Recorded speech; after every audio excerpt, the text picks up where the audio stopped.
বলো তো দেখি, পতাকায় মোদের কয়টি রং আছে? শিক্ষক এসে শুধালেন হেসে দ্বিতীয় শ্রেণীর কাছে। একসাথে মিলে সব ছেলে বলে চিৎকার করে জোরে, তিনটি বর্ণ রয়েছে রাঙানো জাতীয় পতাকা জুড়ে। শ্রেণীর পেছনে বেঞ্চের কোণে শিশু ছিল এক বসে। পতাকার মাঝে 5 রং আছে, বলল সে মৃদু হাসে। কথা তার শুনে বাকি শিশুগণে হেসে খায় লুটোপুটি।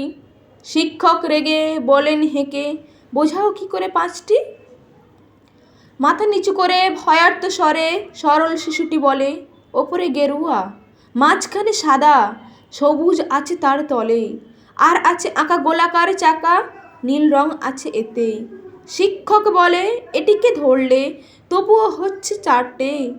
অবোধ শিশুটি বলল তখন, রং আছে আর এক। লাল লাল ছোপ দাগ দেখা যায় ওই পতাকার মাঝে। বাবাকে যখন আনলে ওরা কাফিনের ঢাকা খুলে, জড়ানো রয়েছে দেহখানা তার পতাক আর ফুলে। রক্তের দাগে ছিল লাল ছোপ ওই পতাকার মাঝে। এই নিয়ে মোট হলো 5টি, এবার তো ঠিক আছে?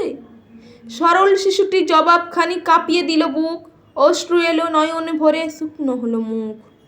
আজও যারা দেশের জন্য করছে বলিদান, স্বাধীনতার শহীদ সম তাদের অমর প্রাণ।